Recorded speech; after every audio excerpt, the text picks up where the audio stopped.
Scoozy, got her. Let's show it. Got you, Kayla.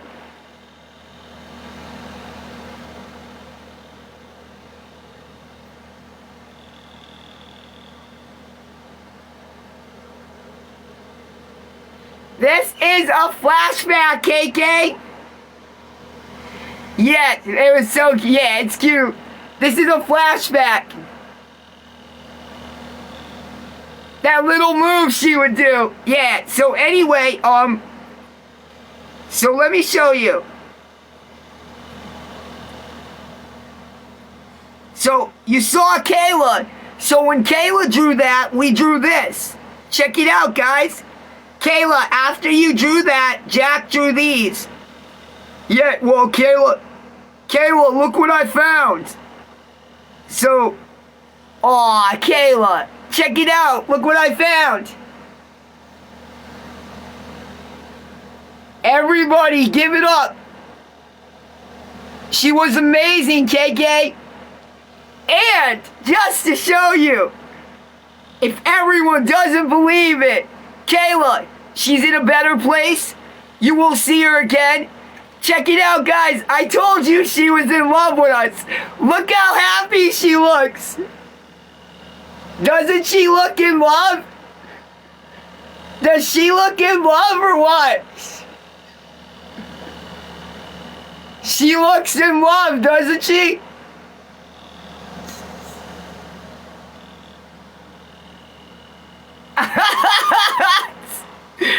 Kayla, doesn't she, guys? She looks in love, doesn't she? Kayla, she was amazing. Her memory lives on as we only hope we can. She's a legend. She was amazing.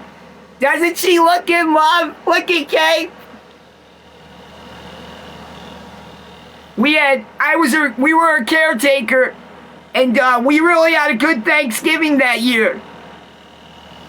That was us three, and we rocked it. Honey, this isn't something you don't look at. These are memories.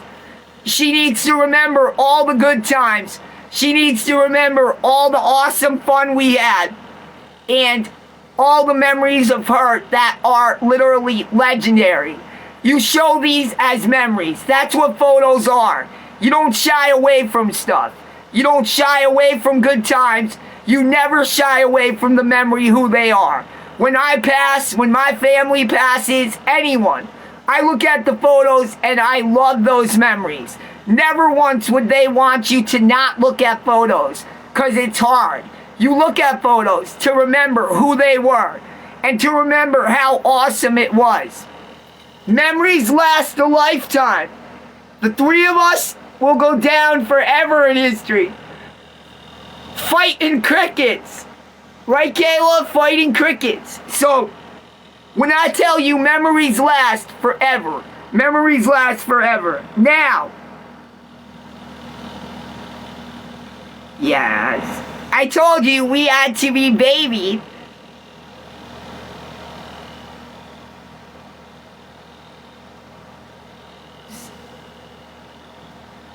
Remember these? Yeah, the crickets. Yep. Look at this picture. Kayla, look at those cuties.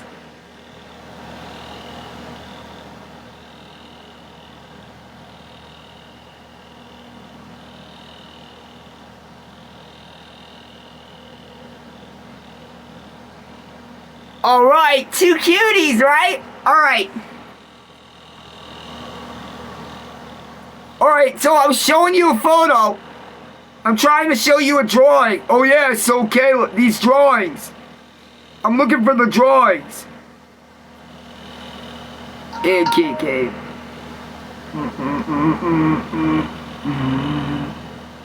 Hey, everybody, I saw that, honey. Don't. Honey, I saw that. Don't. I saw your message. Don't. Don't ever feel, ever. Nobody, ever. We are who we are. And there's going to always be memories. There's always going to be good times. So, we're just showing photos that I wanted to show my Charmander. Yeah, so Kayla. So, Kayla drew Charmander, and then Jack drew Charmander. Look at. Oh yeah, so I drew this one with marker. This is done in marker. And this one is done in marker.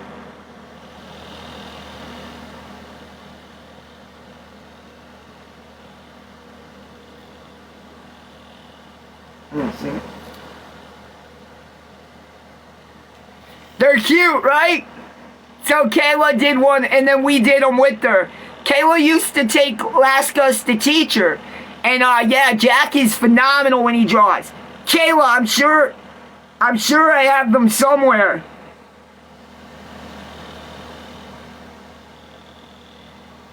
This is the only photo with Dan. The only photo with Dan.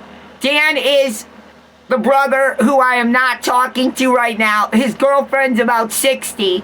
And even though age doesn't matter, she went on TikTok and tried to say all this crap about us that isn't true. And every time Dan was away from her, he was ecstatic. And you could see that. This is Dan in the middle. This is David on the right. And this is us on the left. One of the only photos.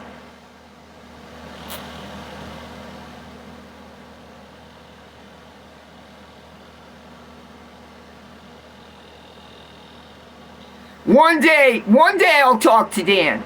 I guess today my mom actually had. This photo's great. This photo's Jack. Look at this, guys. This photo's great. That's Gavin. Oh man, the loves of my life. They're so awesome. Yeah, see, living for anyone else was never us. Living for anyone else was never us. We were never happy. Emily, I like this one. This is us with Gavin. You can see my eyes. Man, those were bad times, Kay. As far as being in addiction, they were rough times, but we still rocked it. I did the best I could. I still did the best I could with my little guys.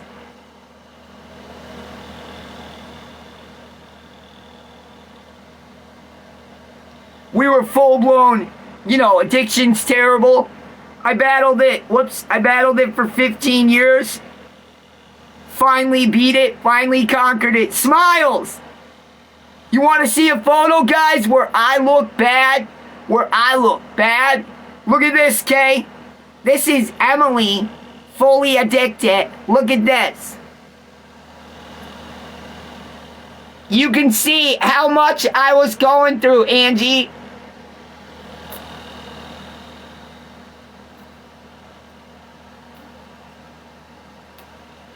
Still look good, always. That's a given. We're always gonna still look good. But you can see how angry I was. I was struggling with the lot. I look terrible, right?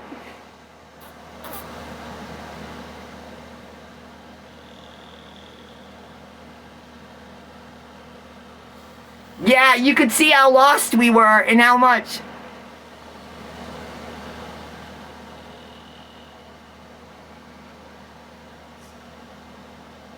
But yeah, photos, memories. Kayla, I will show this quick. This was at her grandma's.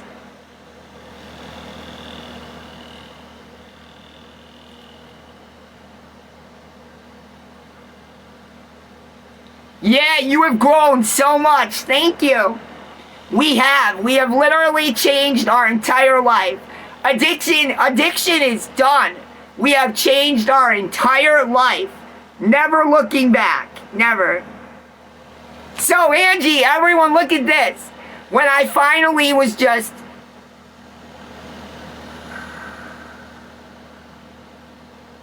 Yeah, so when I was finally just Emily and doing me, Kayla had taken me to the store. Look it, in one shopping spree. She bought Emily everything. So these are dresses, flats, panties, stockings, heels, everything. So when I came downstairs and everything was there, so I could just be, I was full, just able to be fully me and not have to worry about what anybody. Oh, this is one of my favorite. Always spoiled. Always spoiled. This is one of my favorite pictures ever. This is my little niece. I love this photo.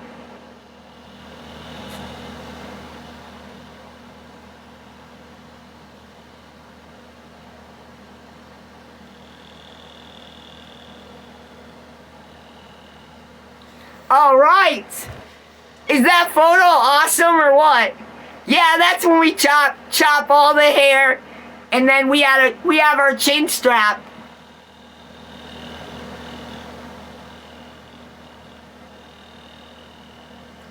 That one's not that long ago. I could still rock that look, but as Emmy, we do a lot of different stuff.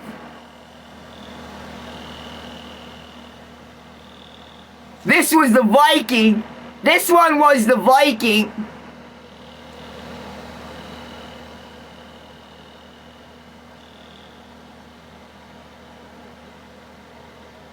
You are gorgeous. Thank you.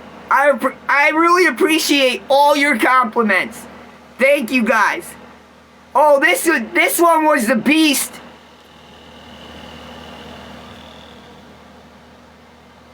I remember my chest was so big it wouldn't fit in any of my clothes. You know what? I see your message. I'm gonna stop. I'm gonna stop everything we're doing, because this is what we stand for. This was when me and Kayla got to video talk. We were able to video call, but we couldn't be together yet. She was so happy just to talk to us. But I'm gonna stop everything we're doing because I saw your message. You said you need help getting clean. This is what we stand for. So I'm gonna put down everything. What's going on? What are you struggling with? Because listen to me. We are here to show you what the other side of addiction can really look like. And Angie, don't worry about any of that. Yeah, honey, don't let anyone ever make you feel we are wild. We're gonna be us always. People should never feel that way, ever. Yeah, Kayla said if you need someone to talk to, you can message her too. She's the same amount as us. Kayla got clean actually a couple days before us. So June 27th for me it made almost 17 months. 27th of this month is 17 months. So Kayla, it's probably the 24th, maybe. She was clean a few days before I went to jail. So she's about 17 months almost. And it's done. It's played out. It's dead. It's over. It's done. Let me see. You can never lose anyone else. Let's see. You can never lose anyone else because you're too in love with yourself. Thank you. Now what? Now what did you say? What was your comment? You said you needed help? What's going on?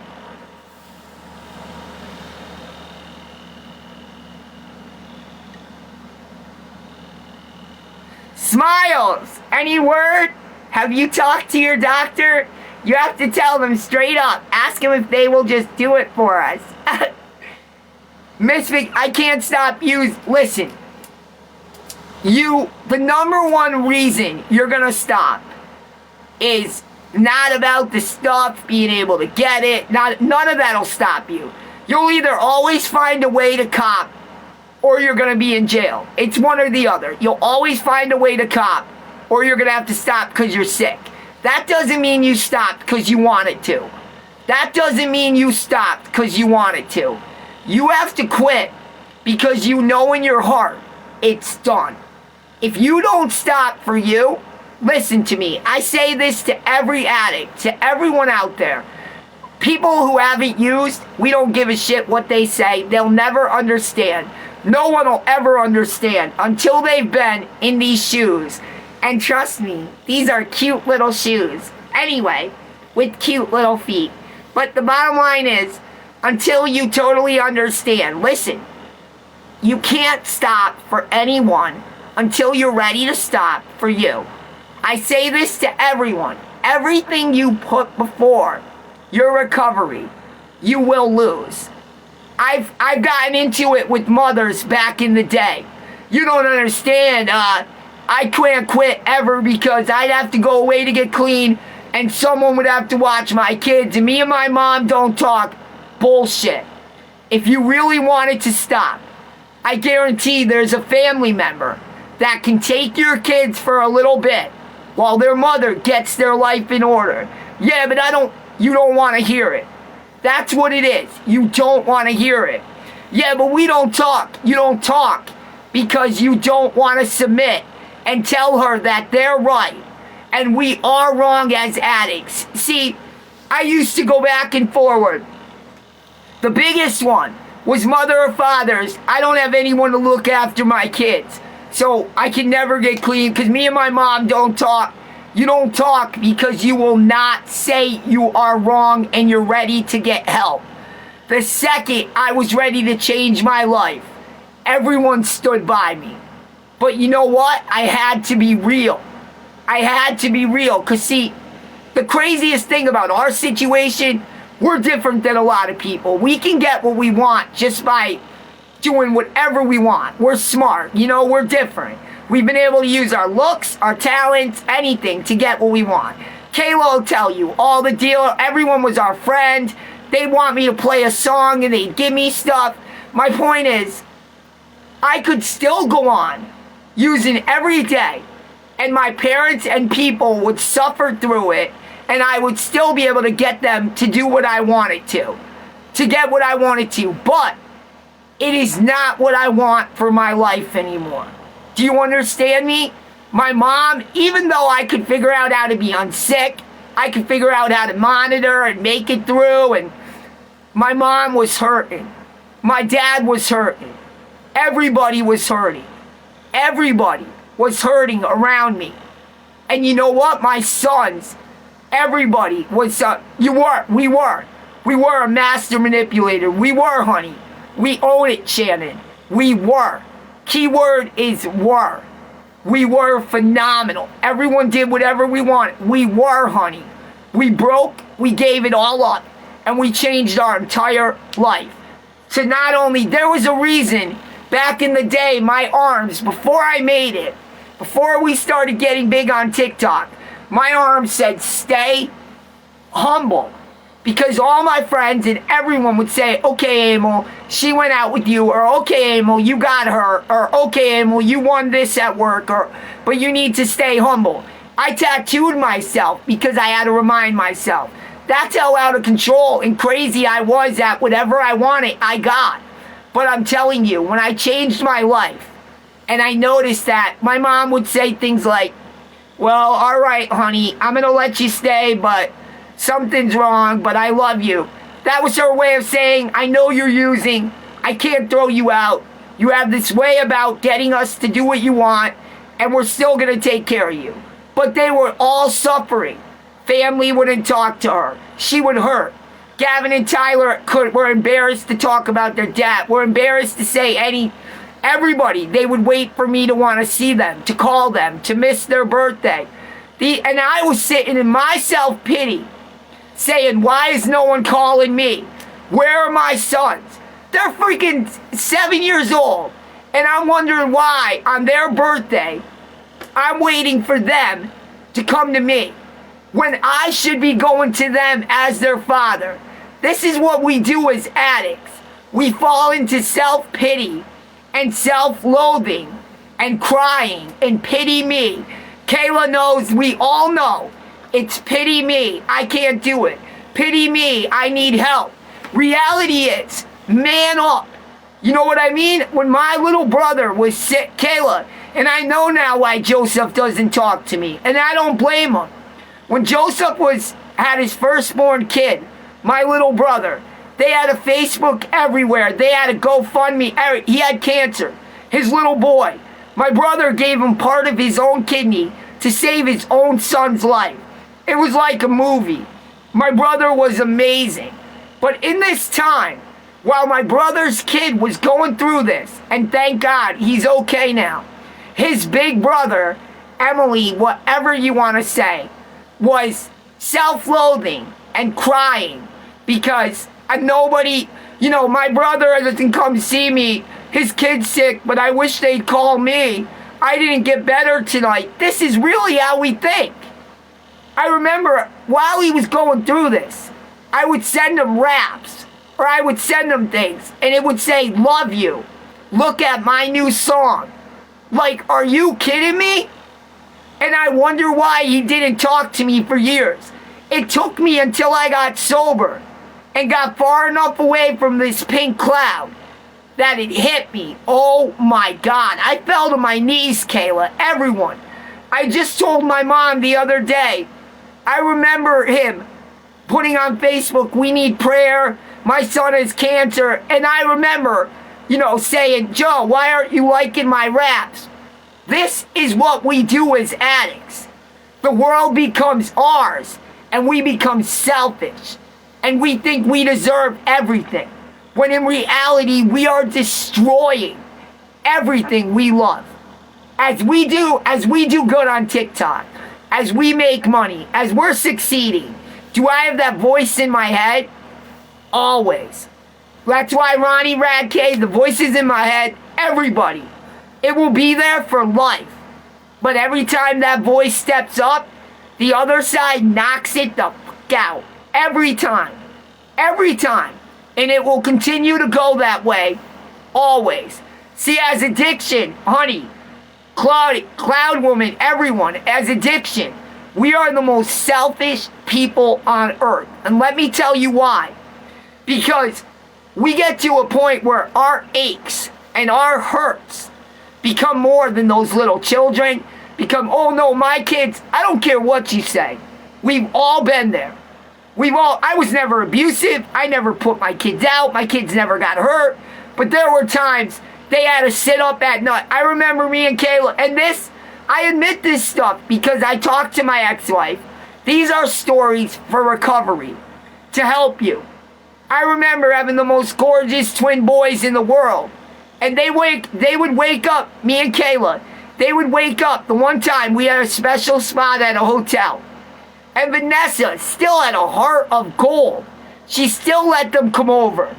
And I cherished them. And Vanessa looked at me like, all right, I'm going to trust you.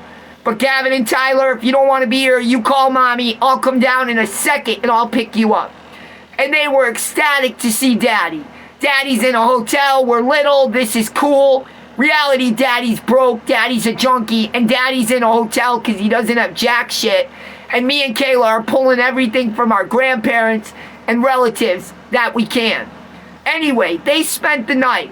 Oh, guys, look, it has a walk-in shower. Daddy had a pet snake. Cool stuff when you're little. Reality, Daddy's a bum. And they sat in the room. I'll never forget. Kayla passed out. I passed out. We tried to give them the best night we could.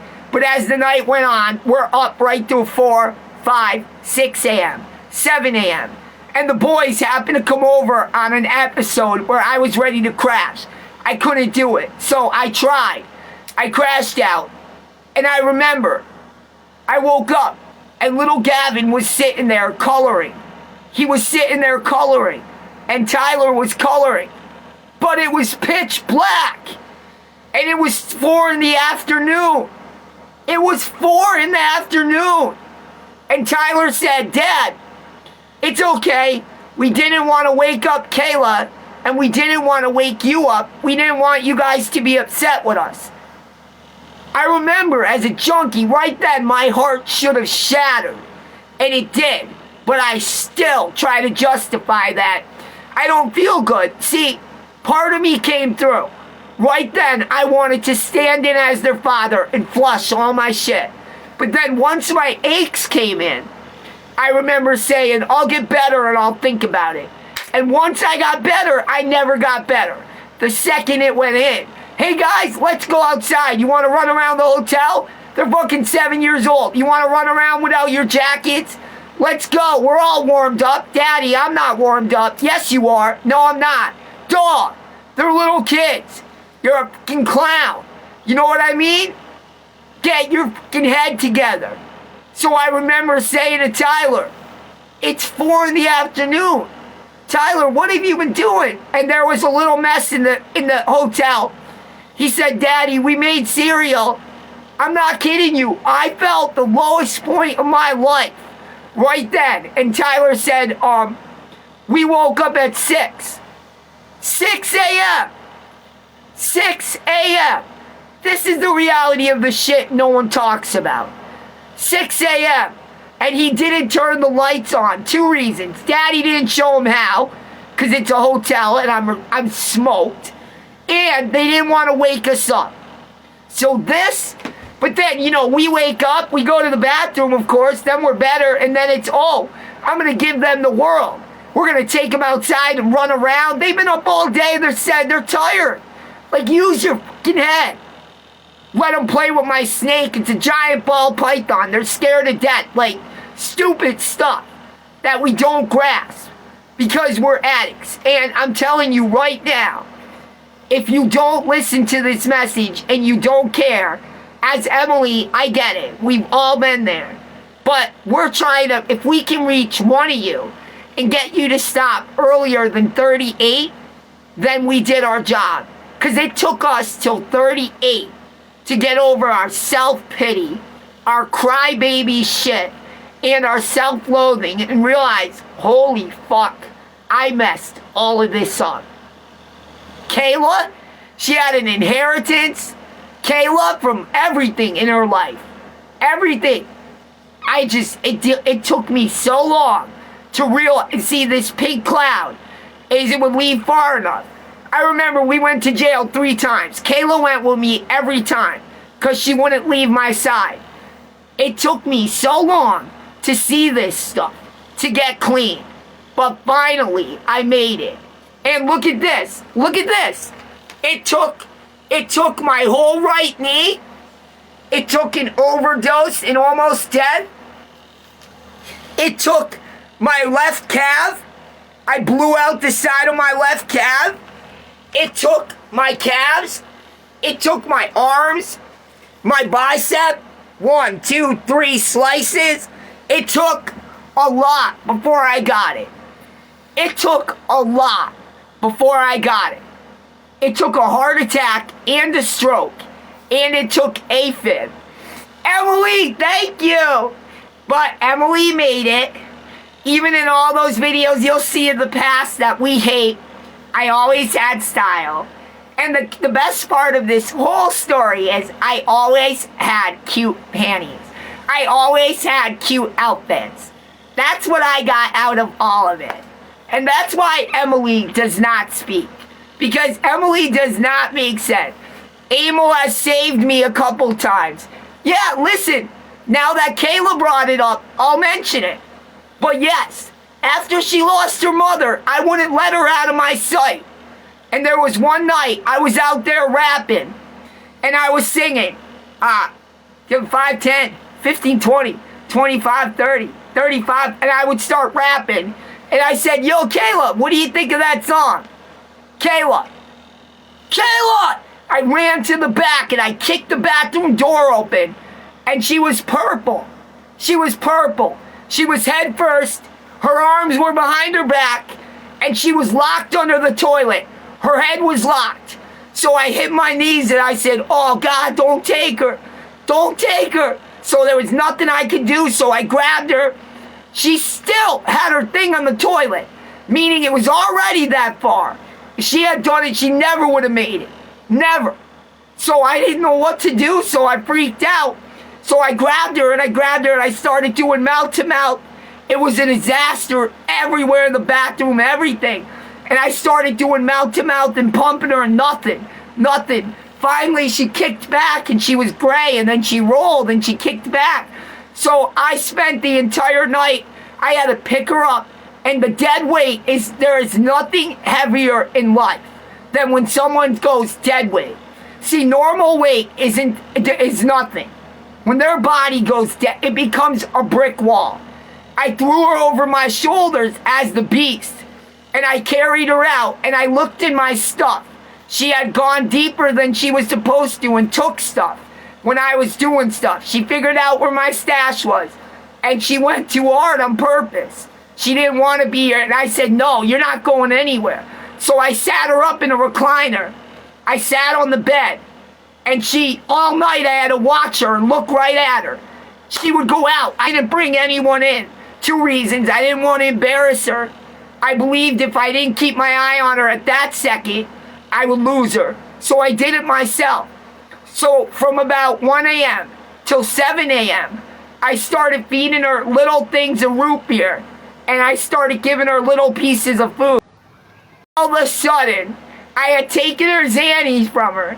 And she's still mad to this day. She had a thing of Xannies. I took them. I said, you're not going, no way. You'll be gone. And we had no Narcan. And she had puked and she had everything. It doesn't matter. All over the bathroom. So I put her in a Victoria's Secret nightgown. And I sat my Kayla up and I watched her all night.